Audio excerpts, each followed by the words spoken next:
In this week's episode, I will talk a little bit about a negative feedback that I was able to get removed in part, I believe, due to eBay's item specifics. We've got reselling news and more coming up right now.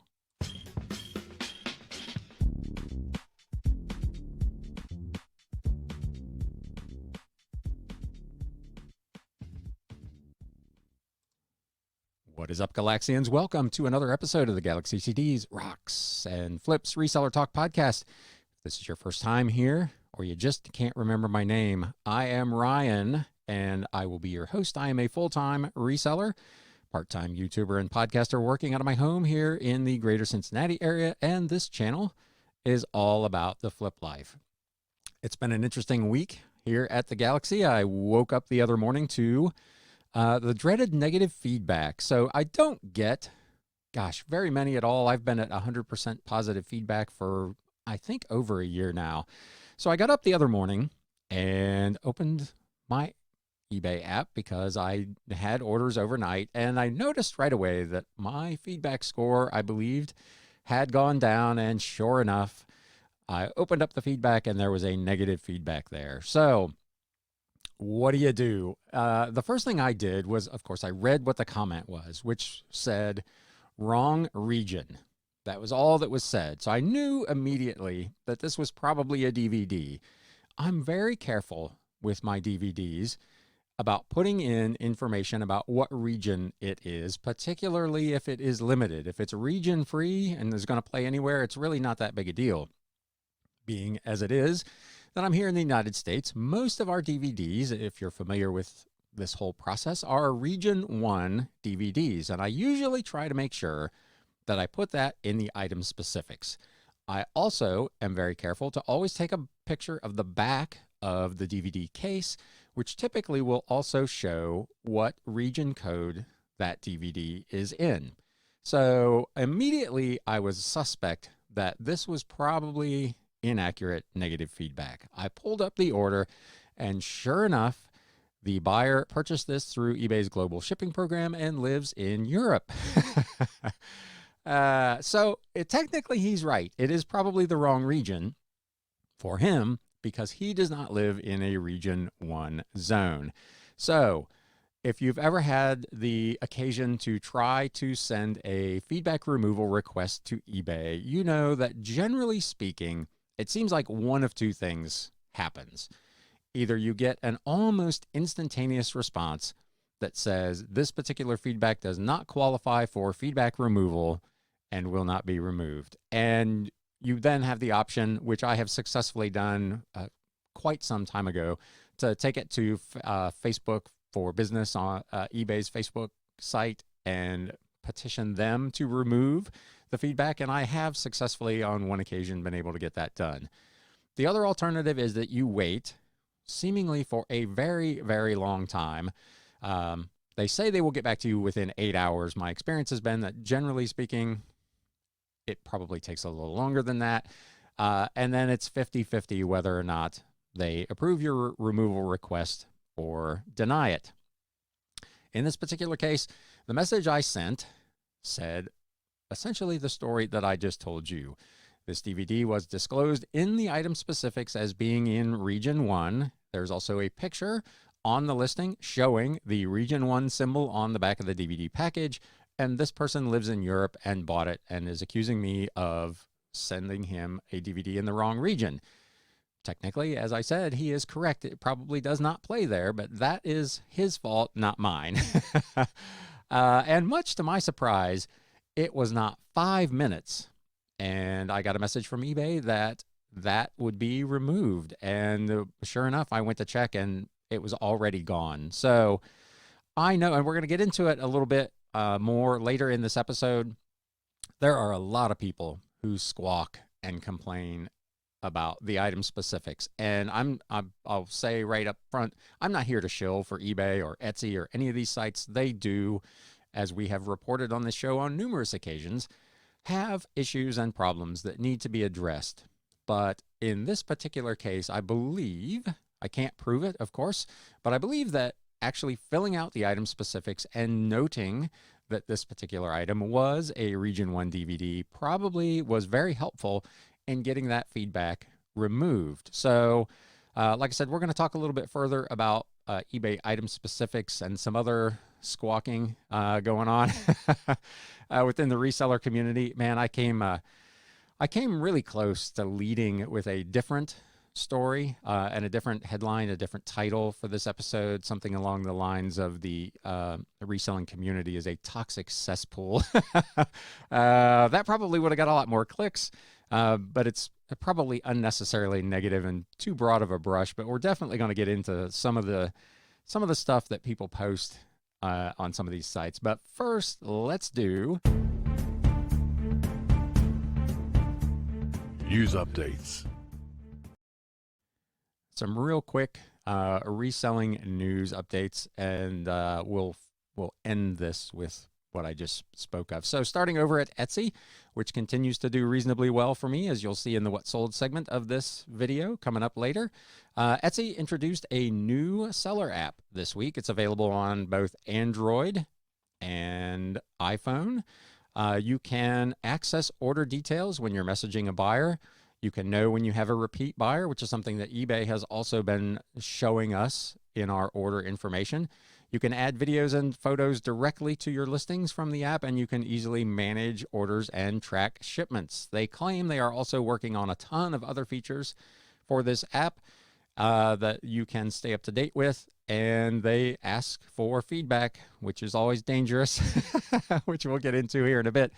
I downloaded the app. It's initially, as is the case with many things, when you're accustomed to operating a program or a service in a certain way, and that way changes, it's a little difficult. You have to learn new things, which is something else we're going to talk about here shortly.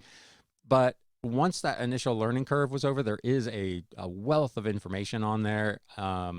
The summary page is probably not quite as good as it was on the original app, but the total amount of information and the amount of things that you can do is much improved. So if you are an Etsy seller, I'm sure you got a notification on this, but if you haven't downloaded the new Etsy seller app and given it a try, I would recommend that you do so. eBay posted an announcement on the 13th of last week that USPS has announced changes to shipping hazardous material. These changes will limit the services that can be used when shipping pre-owned, damaged, or defective electronic devices with lithium batteries.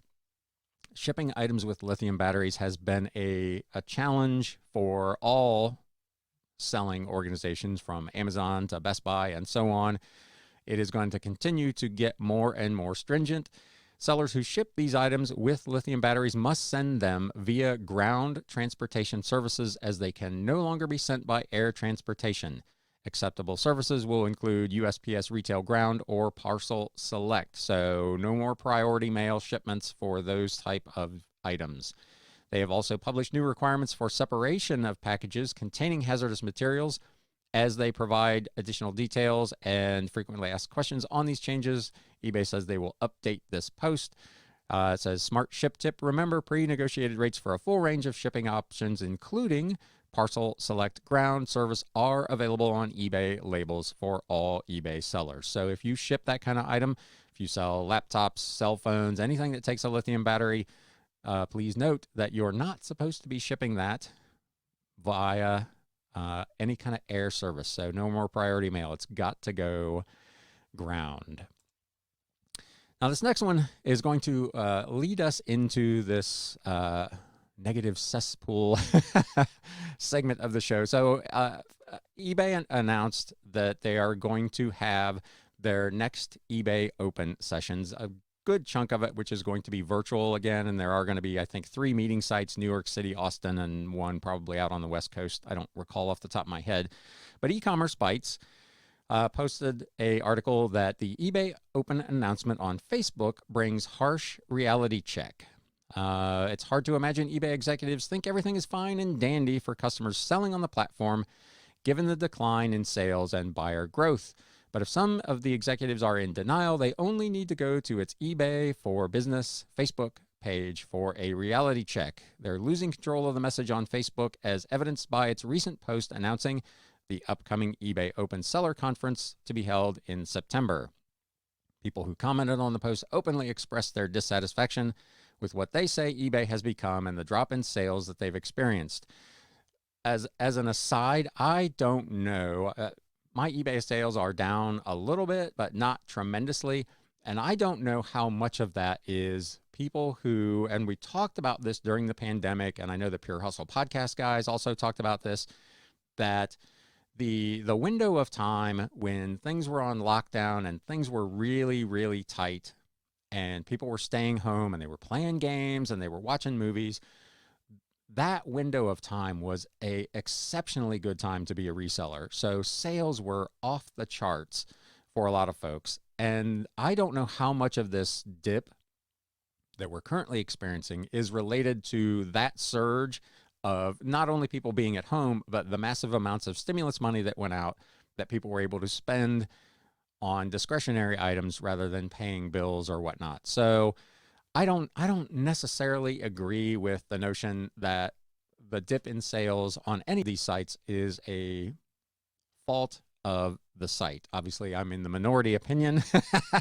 on that, according to the posts and the comments here, but we'll get into that as we continue. Mercari is way better right now. One seller posted after eBay did updates and changed all the view counts. Pretty much sucks over there. Again, my view counts have stayed relatively stable for the last 18 months. I average, when I pull up my little window on my eBay Seller Hub, it's anywhere from 850 to 1,050,000 impressions every, whatever the metric is, 30 days. So it's been within that window for as long as I can remember. It, of course, like everything, does go up and down, but I have not noticed an appreciable drop in my views. eBay paid to promote the post so it would appear in Facebook users' feeds, which made the volume of negative posts associated with it more notable, and the fact that sellers posted using their names. We are beyond thrilled to announce the return of the biggest seller event of the year. Read our official announcement on eBay Open 2022, including details about this year's exciting virtual and in-person hybrid format. Registration opens July 20th, which will be, I guess, a couple of days after I publish this episode. I believe that would be Wednesday. But the comments were riddled with users complaining about slow sales and pining for eBay Live conventions of old or making announcements of their own.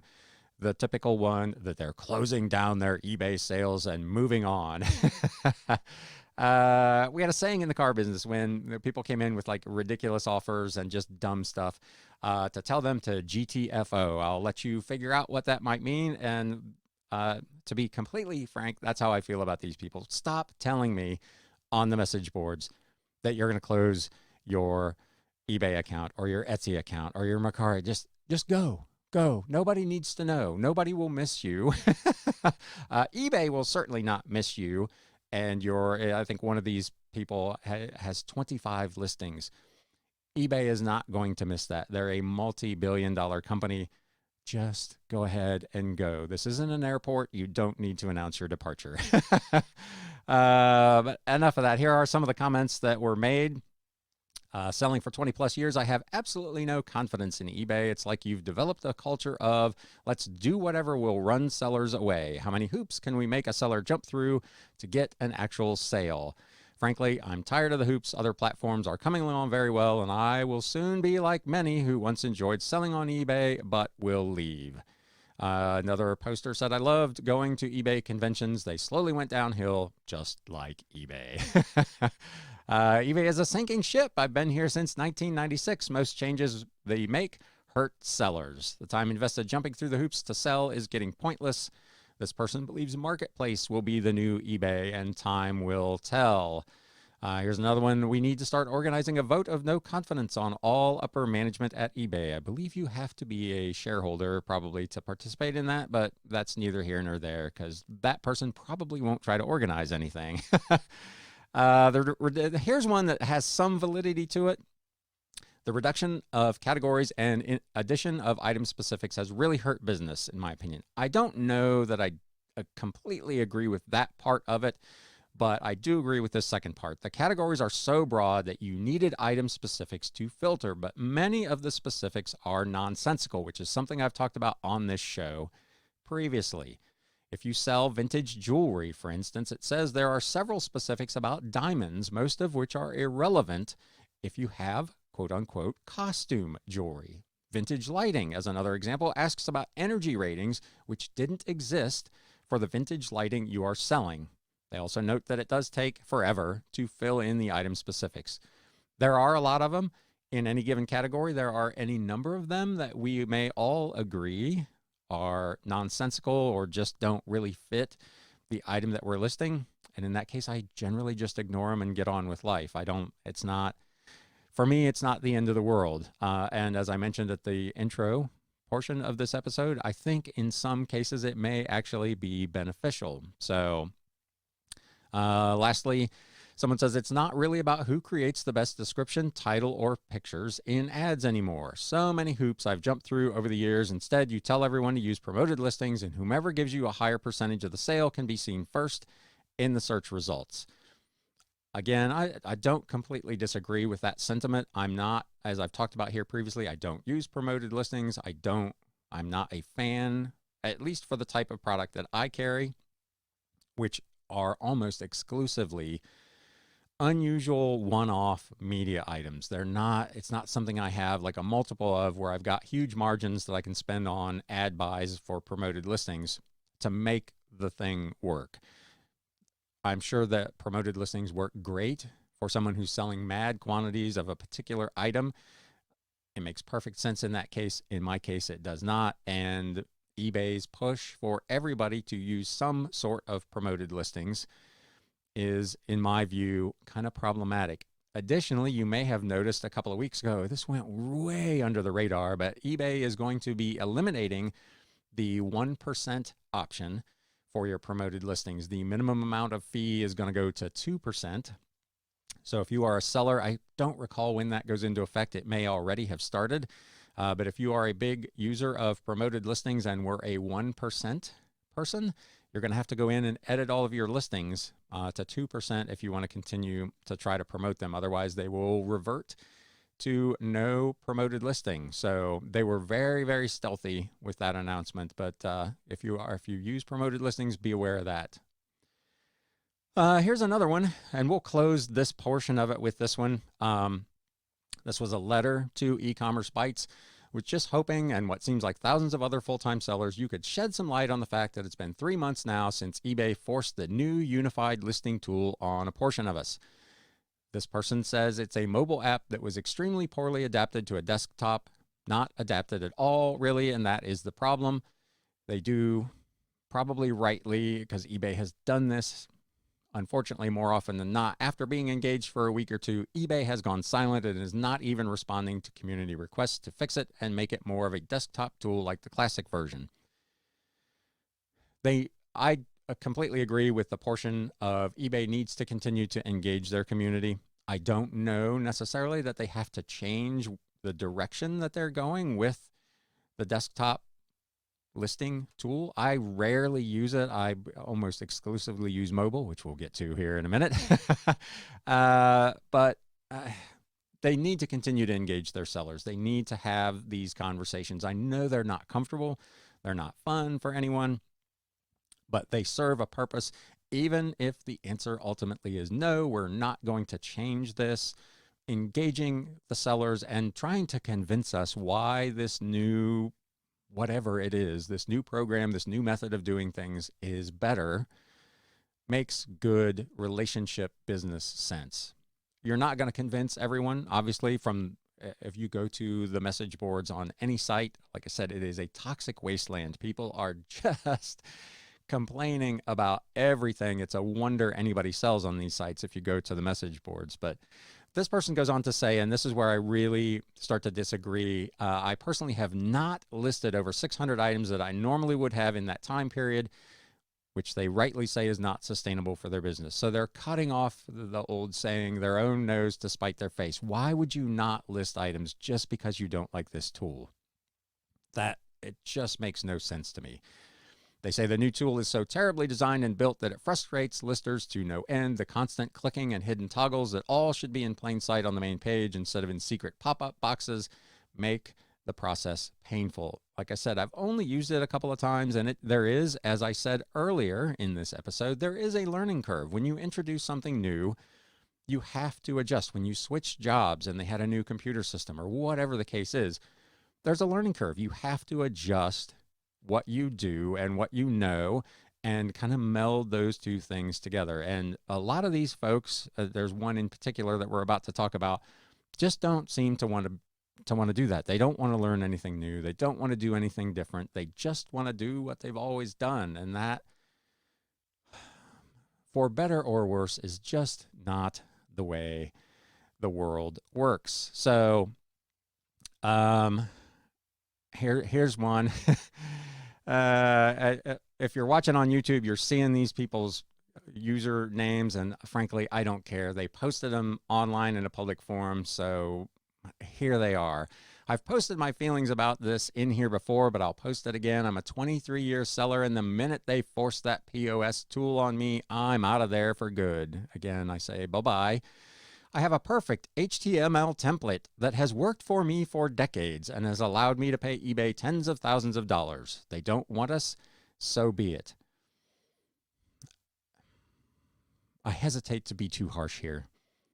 If you're using a decades-old HTML template to list items in 2022 on eBay, the problem is not eBay, it's you.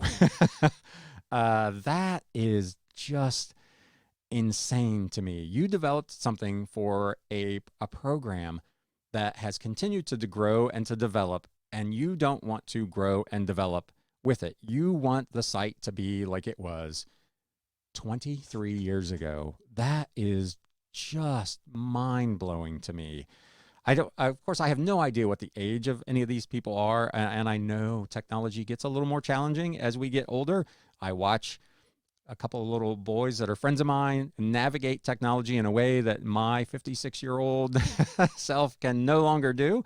So I get it to some extent, but man, oh man, not listing your products, not making sales, not being willing to make changes to continue to run a business like this on these platforms just frankly blows my mind. Here's another one. Everything is now double or triple clicks. I will agree with that. I've noticed some things, as the original poster said, that take a little bit longer to find and navigate than maybe they did previously. But again, once you've learned those things and they have become the new habit for you, they won't be an issue going forward.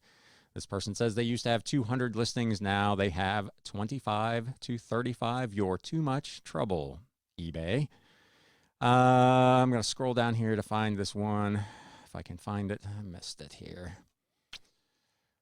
I don't see it now, but there was somebody who was complaining about people listing on their phone and calling them lazy and whatever. And I was like, really?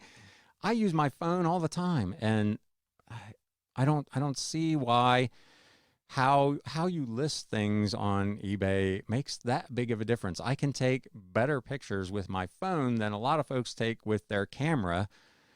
I don't know. Some of these old school folks, man, they just don't want to get with the times, and they go on. If you go on, and I guess this is true in almost any realm of life, you go on to Facebook, you go onto a news site, you go onto a hobby site or a sports site or whatever, and you make the mistake of going into the comments. It is just depressing. And this is no different. I have not, since I stopped really diving into the news for reselling, whatever it was, 3-4 months ago, I had stopped visiting e-commerce sites because the tone of the site and the tone of the commenters is like this. It is relentlessly negative and downing these sites. And again, I'm not here to shill for eBay. They have their flaws, but there is nowhere else I can go.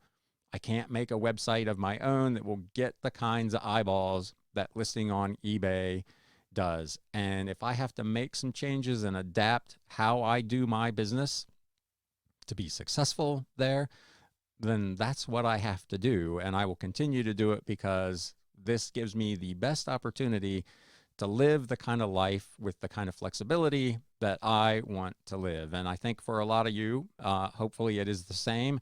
And I will give the advice that I try to give to myself, but so often fail to live up to. Just don't read the comments.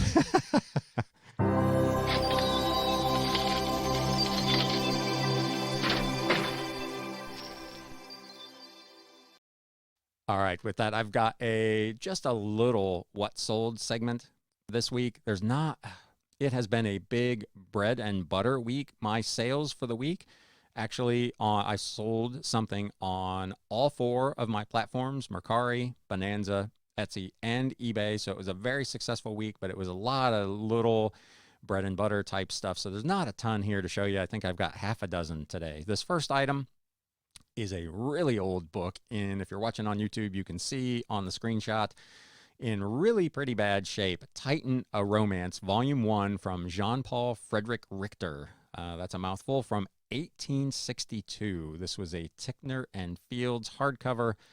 The spine had damage. The cover was split almost entirely. The front cover was barely hanging on. But a really rare old book. It's been in my inventory for quite some time. This was part of my 35% off clearance. It went for $25.99 with free shipping. Mercari sale, the Prayer Book Library of Catholic Devotion from 1959 by John O'Connell and Jex Martin. This is a little hardcover book.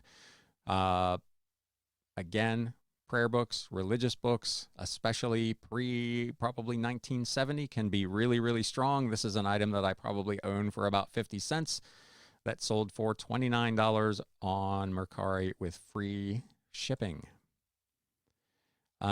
Old fiction book from 1938, The Dry Guillotine, 15 Years Among the Living Dead. I say that now, and I don't believe it is fiction, actually. I think I'd have to look at this again. I haven't pulled it yet, but I believe it's a nonfiction account of this person's time in a prison camp, if I remember from when I listed this for months ago. This was an illustrated hardcover, again, from 1938. It's an item I picked up in a lot at an estate sale for $1. It sold on eBay for $34.99 plus media mail shipping. Another religious book, the Marked Reference King James Version Bible from Gilchrist Law. Something Etsy cuts off on their app, part of the title. This was from 1964. It was a leather Bible published by Zondervan. The book itself was actually in really good condition, but the leather on the cover was severely warped. It wasn't damaged, but it just had obviously been improperly stored for a long, long time. In better shape, this is probably a $50 Bible all day. I had it listed for $39.99, and it sold for that on Etsy plus media mail shipping. So again, pre-1970s era religious books, pretty much as long as they're not the donated Gideon Bibles, are definitely worth taking a look at. Another sale on Etsy, Anguish Languish, a first edition illustrated hardcover with its dust jacket. This was a book from, I believe, the 1960s that was a kind of a parody of the English language, hence the Anguish Languish. And it was like that throughout, where the author just took normal English phrases that might be difficult, especially for a non-native English speaker, and butchered them into some kind of parody. Really unusual book. Not my cup of tea, but somebody liked it and bought it on Etsy for $59.99 plus media mail shipping. This was an item that I picked up at an estate sale for $1. And this, I believe, is the flip of the week. Yeah, we're real quick. Just bam, we're done. 20,000 nurses tell their story, a 1958 report on studies of nursing. This was, as is described in the title, a book about what nurses were going through in the job and the health field at that time in the mid to late 1950s. A really interesting piece. There were none of these available anywhere that I could find, so I just pulled a number out of the air. I couldn't find any comps. I listed this thing for $69.99 plus customer paid shipping, and that's what I got for it over on eBay. So there you go. Despite all of the evils of eBay and their item specifics, it has been a successful run for me. I got a negative feedback removed, I think in part because I had those item specifics filled out and could very quickly prove that the customer was in the wrong in that particular case. And I think, again, there's no way for me to prove this, so it's totally anecdotal, but I think filling out the item specifics as best you can, as much as can be applied to a particular item, is incredibly helpful, if for no other reason than that eBay's current modus operandi is to promote and to kind of prioritize those listings. I don't know if when you're doing a search, the item specifics really make that much difference or not, but it certainly makes a difference to eBay and how they want to feature those listings. So as heinous as we may think they are something that is here to stay and something that we probably need to adapt to continue to grow our businesses. If you liked my rant, do me a favor. If you're watching on YouTube, click that thumbs up button and let the YouTube algorithm know that you enjoyed my rant today. If you're not a subscriber or the follower of the podcast, please consider doing that as well. I would very much appreciate it. It makes it all worthwhile for me to come down here and record these things. So with that being said, I hope you have a terrific week. And until we meet again, it's time to sell. Thanks, guys. You have been listening to the Galaxy CDs Rocks and Flips Reseller Talk podcast. Thank you so much for tuning in, and we will catch you again next time.